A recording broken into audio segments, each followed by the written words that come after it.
आदाब, नमस्कार, good evening, सत श्री अकाल। एक बार फिर आप तमाम लोगों का स्वागत है क्राइम तक की कहानी के इस एपिसोड में। उम्मीद है पूरी फैमिली अच्छी होगी, अपना और अपनों का ख्याल रख रही होगी। आज की तो जय हिंद गाइस एक नई इंटरेस्टिंग स्टोरी आपके लिए लेके आ चुका हूँ। तो चलिए सबसे पहले अपन स्टोरी को स्टार्ट कर लेते हैं। अब आते हैं आज की कहानी के ऊपर। ऐसे कई लोग होते हैं जिनका दुनिया में कोई नहीं होता। जैसे क्राइम की दुनिया में कई बार मैंने देखा है, जो लोग अपने गांव घर से दूर किसी अजनबी शहर में नौकरी के लिए पहुंचते हैं, अकेले हैं, इधर उधर रहते हैं, कहीं काम कर लिया, कहीं सो लिया। जब ऐसे लोगों का कत्ल होता है या फिर इनके साथ कुछ गलत होता है तो वो चीज़ें बड़ी हाईलाइट नहीं होती हैं और पुलिस भी उसको तफ्तीश ढंग से नहीं कर पाती है। अगर आप एग्जाम्पल के तौर पे जो सीरियल किलर हैं उठाएं आप, चाहे वो बियर मैन हो, स्टोन मैन हो, तो ये भी उन लोगों को निशाना बनाते थे जो रात को सड़क पर फुटपाथ पे सोया करते थे। और वो सारे अननोन लोग थे, उनका ना पता ना मालूम कहाँ रहते हैं, कहाँ से आए। तो ऐसे केसेस को सॉल्व करना बड़ा मुश्किल काम होता है। ये मैं इसलिए कह रहा हूँ कि आज की कहानी में कहीं ना कहीं ये एक चीज़ आएगी। अंकित नाम का एक लड़का, दिल्ली के करीब यूपी के बागपत का रहने वाला, अच्छे परिवार से, पढ़ाई लिखाई का शौक था। लखनऊ यूनिवर्सिटी के भीमराव अंबेडकर कॉलेज से वो पीएचडी कर रहा था, यानी कि अब, और उसने अपना वो सब कुछ सबमिट भी कर दिया था पीएचडी का। तो अब डॉक्टर अंकित वो हो जाता, अंकित चौधरी। अंकित चौधरी के माँ बाप की मौत हो चुकी थी गांव में, जहां बागपत में रहा करते थे, लेकिन अच्छी खासी प्रॉपर्टी थी, घर था। अब घर में कोई रहा नहीं, बागपत से अंकित को वहाँ उसके माँ बाप की याद भी आती थी। फिर पढ़ना लिखना था तो उसने बागपत छोड़ दिया। अब वो अपनी पढ़ाई के लिए दूसरे शहर पहुँच गया, पहले लखनऊ गया, फिर गाजियाबाद आया। यहाँ रहकर वो अपनी पढ़ाई कर रहा था और पीएचडी के उसके 6 दोस्त थे जो उसके साथ पीएचडी कर रहे थे, अलग अलग थीसिस थी उनकी। सब कुछ ठीक चल रहा था। 6 के 6 दोस्त जब भी फुर्सत होती मिलते या फिर सोशल मीडिया पर रहते, एक दूसरे से चैट करते, व्हाट्सएप करते, फेसबुक पे या फिर बाकी जगहों पर। अंकित का भी सब कुछ ठीक चल रहा था, पढ़ने लिखने में बेहद होशियार था। पीएचडी करने के बाद उसका फ्यूचर ब्राइट था, वो चाहता था कि कुछ बड़ा करूं। इस दौरान में अब उसे एहसास हुआ कि बागपत तो जाता नहीं है, तो घर वर का क्या करें। अब यहाँ वो गाजियाबाद में एक किराए के घर में रहा करता था, और किराए के जो घर में रहा करता था वो उसी का अपना एक दोस्त था जिसके घर में वो रहा करता था। उस दोस्त का नाम था उमेश। उमेश के साथ दोस्ती थी, उमेश का घर था। तो उसने कहा, यार तुम हमारे घर पे रह लो जब पढ़ने लिखने के लिए आए हो। तो उसने कहा, नहीं ऐसे फ्री में नहीं रहूँगा यार, तुम्हें किराया दूंगा। तो उसने कहा, ठीक है किराया दे देना। तो वो वहीं उमेश के साथ रहने लगा, उसी के घर में अपना उसने 2 रूम ले लिया और किराए पर रहने लगा था। इस बीच अब माँ बाप के गुजरने के बाद चूँकि गाँव और घर जाना नहीं होता, तो फिर उसने कहा कि कोई रिश्तेदार भी वहाँ पे नहीं था, दूर के कुछ रिश्तेदार थे, उन्होंने पहले ही दूरी बना रखी थी। तो कायदे से उसका करीबी कोई नहीं था जो पूछता कि अंकित तुम कैसे हो, क्या हाल है। तो यही सब सोचकर उसने गांव की ज़मीन और अपना मकान बेच दिया। करीब 1 करोड़ रुपए उसे मिले। ये सब बेचने के बाद उसने ये 1 करोड़ रुपए अपने बैंक में जमा कर दिए। जिस घर में किराए पर उमेश के साथ रहता था, उमेश को भी मालूम था कि उसने 1 करोड़ रुपए ज़मीन जायदाद में बेचे हैं। तो उमेश ने उससे कहा, यार कि मुझे एक बिज़नेस शुरू करना है, तो इसमें 40 लाख रुपए मुझे उधार दे दे, उसके बाद मैं धीरे धीरे तुझे लौटा दूंगा। चूंकि दोनों दोस्त थे, उसने पैसे दे दिए। सब कुछ ठीक चला था अक्टूबर 2022 तक। लेकिन 7 अक्टूबर 2022 के बाद अचानक अंकित गायब हो जाता है। न वो कॉलेज जाता, न अपने दोस्तों से बात करता, न फोन करता। तो चूंकि अब ऐसा वो जो मैंने शुरू में आपको कहा था, जिनका कोई अपना जानने वाला, कोई खैर खबर लेने वाला नहीं, उसको कौन मतलब पूछेगा कि कहाँ हो, कैसे हो। तो वैसे ही उसके माँ बाप कोई रिश्तेदार करीबी थे नहीं, तो कोई पूछने वाला नहीं था, पुरसा हाल करने वाला। तो गायब, किसी को कोई फिक्र नहीं। 2 महीने बीत गए, अक्टूबर से दिसंबर आ गया 2022। किसी ने पूछा ही नहीं कि कहाँ है वो। लेकिन अंकित के जो 6 दोस्त थे, उन्होंने कहा, यार ये आपस में सबने बात की कि क्या अंकित का फ़ोन आया, कोई मैसेज आया। सबने कहा नहीं, और ये कभी हुआ नहीं पिछले कई सालों में। तो उसने कहा कई बार प्रोग्राम बनाते थे, एक साथ पार्टी करते थे, वो सब भी बंद। तो उन्होंने कहा कि ये अंकित है कहाँ। अब सब ने ढूंढना शुरू किया। अच्छा, इससे पहले शक इसलिए नहीं हुआ कि वो अंकित लगातार कई बार मैसेज करता था उन दोस्तों को और वो भी रिप्लाई कर देते थे। फिर वो सोशल मीडिया पे पोस्ट डालता तो उनको लगता चलो ठीक है, बिजी होगा, कहीं चला गया होगा। जब 2 महीने बीत गए और किसी दोस्त से कोई बातचीत नहीं हुई, तब उन्हें लगा कि ये ऐसा कैसे हो सकता है। तभी उनमें से एक दोस्त ने, अब ये 6 दोस्त एक दिन मिले, उन्होंने कहा यार अपने दोस्त का पता करना चाहिए। वो गाजियाबाद के उस घर भी पहुंचे। उमेश ने कहा कि वो तो कहीं बिना बताए भी निकला है, कहाँ जाता है हमें तो बताता भी नहीं है। तो अपना सामान लेकर गया था। अब 6 दोस्त को फिक्र होने लगी अपने दोस्त की, तो इधर उधर पता किया लेकिन कोई सुराग नहीं मिल रहा है। तभी 6 दोस्त एक साथ बैठे और उन्होंने कहा अब आगे क्या करें। एक दूसरे का फिर उन्होंने कहा आखिरी मैसेज तुझे क्या किया, तुझे क्या किया, वो सब मैसेज देख रहे हैं। जब वो मैसेज देखने लगे तो एक दोस्त का ध्यान मैसेजेस की तरफ गया।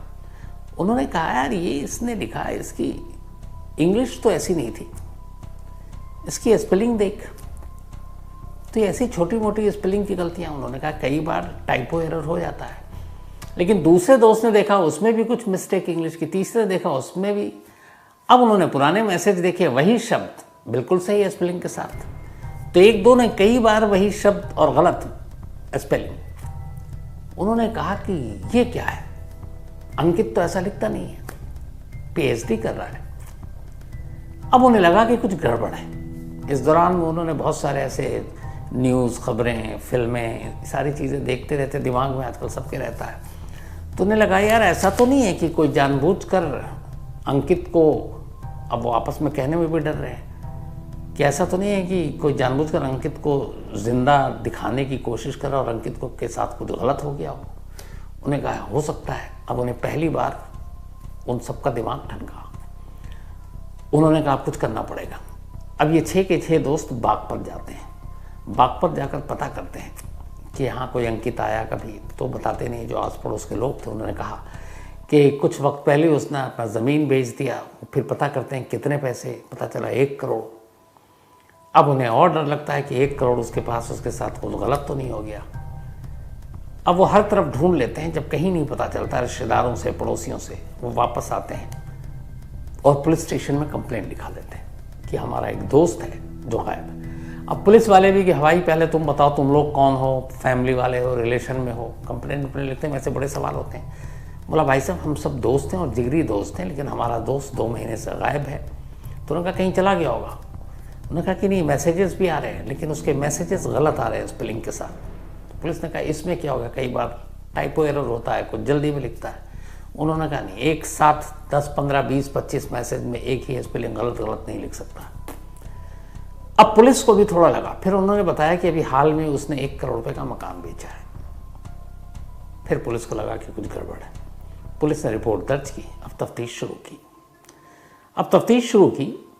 तो सबसे पहले बैंक चेक किया तो पता चला कि अंकित जब से गायब है, उसके गायब होने के बाद अगले 1.5 महीने तक, जिस दिन ये रिपोर्ट लिखाई गई है दिसंबर में, उस दिसंबर के महीने में भी कई जगह से उसके एटीएम कार्ड से पैसे निकाले गए हैं। और जब वो लोकेशन ढूंढा गया तो पता चला कि जहाँ जहाँ एटीएम रुड़की से निकाले गए, देहरादून से निकाले गए, गाजियाबाद से निकाले गए, और इन सब जगह पर जहाँ जहाँ जिस एटीएम से पैसे निकाले उस जगह पर अंकित के ही मोबाइल का लोकेशन भी है।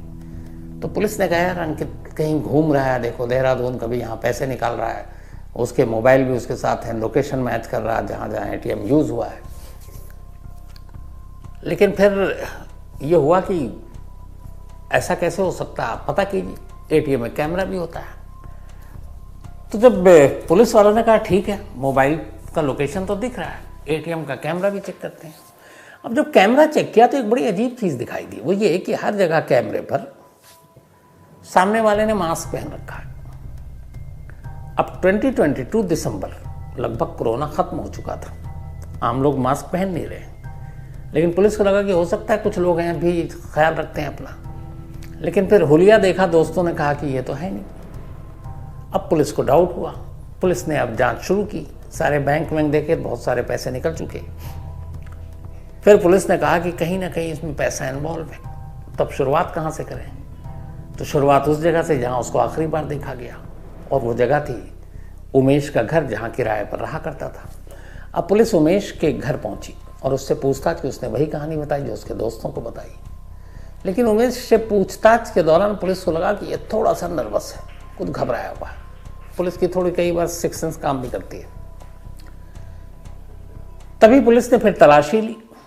जब तलाशी ली तो उमेश के उस घर में, जिस घर के अंदर 2 कमरों के किराए पर लेकर रह रहा था अंकित, वहाँ की तलाशी फॉरेंसिक टीम को ले जाया गया। तो घर तो साफ था, लेकिन फॉरेंसिक टीम वही है जो नंगी आंखों से दिखाई नहीं देती, वो लोग देख लेते हैं। वहाँ कुछ खून के धब्बे मिले। अब पुलिस का माथा ठनका। पुलिस ने इसके बाद उमेश को उठाया और अब तसल्ली से, बहुत प्यार से उससे पूछताछ की, पुलिसी अंदाज में। जब पुलिसी अंदाज में पूछताछ की तो उमेश ज़्यादा देर तक सह नहीं पाया और टूट गया। फिर इसके बाद उसने कहानी सुनाई। कहानी ये थी कि उमेश, देखिए 2 दोस्त कैसे अलग अलग होते हैं। 6 दोस्त जो अपने दोस्त की चिंता में लगातार इधर उधर भटक रहे हैं, जिन्होंने रिपोर्ट लिखाई पुलिस में, और एक उमेश भी दोस्त है। जब उसे पता चला कि अंकित ने अपना घर 1 करोड़ रुपए में बेचा है और उसके बैंक में पैसे हैं, तो पहले तो उसने 40 लाख रुपए उधार लिया, और वो दोस्त इतना अच्छा कि अंकित ने उसे पैसे दे दिए। लेकिन फिर उसके मन में लालच आया। उसे लगा कि 40 लाख दे तो लिया, लौटाना पड़ेगा, न लौटाऊँ ऐसा क्या करूँ, और बाकी के भी जो 60 लाख हैं वो भी अगर मैं ले लूँ तो फिर क्या ही बात है। इसी के बाद अब उसने प्लान करना शुरू किया कि अगर अंकित को रास्ते से हटा दूँ तो 1 करोड़ अपने। ये जो उमेश था, ये एक ऑर्थोपेडिक, हड्डियों के डॉक्टर के यहाँ काम करता था, प्लास्टर काटने का और बाकी भी चीज़ें कर देता था पेशेंट के साथ। तो प्लास्टर जो कटता है वो हमेशा आरी से कटता है। वहाँ आरी का यूज़ होता था, तो ये मास्टर हो गया था आरी चलाने का। तो इसने अब तय किया कि वो उमेश को रास्ते से हटाएगा। 7 अक्टूबर 2022, 7 अक्टूबर 2022 अंकित घर आया। उमेश उसके कमरे में गया, उससे बातचीत की, फिर उसको जूस पिलाया, और जूस पिलाने के दौरान उसने जूस में नशीली दवाएं डाल दी, और इस तरीके से वो बेहोश हो गया। उसने आरी निकाली, उसका गला काटा, फिर उसके 2 टुकड़े और किए, पूरे जिस्म के 3 टुकड़े किए, और वो टुकड़े उसी कमरे में पड़े रहना दिया। अक्टूबर का महीना था, इतनी गर्मी भी नहीं थी। इसके बाद नेक्स्ट डे आया पॉलीथीन लेकर। अब उसने तय किया कि इन टुकड़ों को फेंकना है, लेकिन ऐसे फेंकना है कि पुलिस टुकड़ों को समेटने में और टुकड़ों की शिनाख्त करने में उलझी रहे। इसीलिए उसने इन 3 टुकड़ों को अलग अलग फेंका। इसने पॉलीथीन में भरकर जो पहला टुकड़ा फेंका, वो एक जगह है यहाँ पे गंग नहर, जब आप देहरादून की तरफ जाते हैं, ये दासना मसूरी, वहाँ पर है, तो उसने वहाँ फेंका। इसके बाद एक इसने फेंका, वहीं पास में नहर है, और तीसरा एक पेरिफेरल एक्सप्रेसवे बना है, ये बिल्कुल अपोजिट, जब आप इधर से आते हैं आगरा की तरफ से, तो वहाँ पर है। एक ही दिन में अपने एक दोस्त की गाड़ी ली, तीनों टुकड़ों को अलग अलग रखा, और फिर एक इधर फेंक रहा है, एक नॉर्थ में, एक साउथ में, एक ईस्ट में, और कम से कम हर जगह जो फेंका उसने 20-25 किलोमीटर की दूरी रखी। सब कुछ फेंक कर ये लौट आया। अब उसे ये मालूम था कि अगर मैं अंकित को मार देता हूँ तो इसका पूछने वाला कोई नहीं है, माँ बाप मर चुके हैं, रिश्तेदार कोई पूछते नहीं है। बस वहाँ एक गलती की उसने, उसे ये नहीं पता था कि उसके 6 बहुत अच्छे दोस्त हैं जो उसका हालचाल पूछते हैं, और ये दोस्ती इनकी अच्छी इसलिए थी कि उन दोस्तों को भी पता था कि अंकित यतीम है, उसके माँ बाप नहीं है। तो जब भी कोई फेस्टिवल, कोई और ऐसा मौका आता, बर्थडे पार्टी या कुछ भी त्यौहार पे, तो वो हर दोस्त बारी बारी से अंकित को अपने घर ले जाता।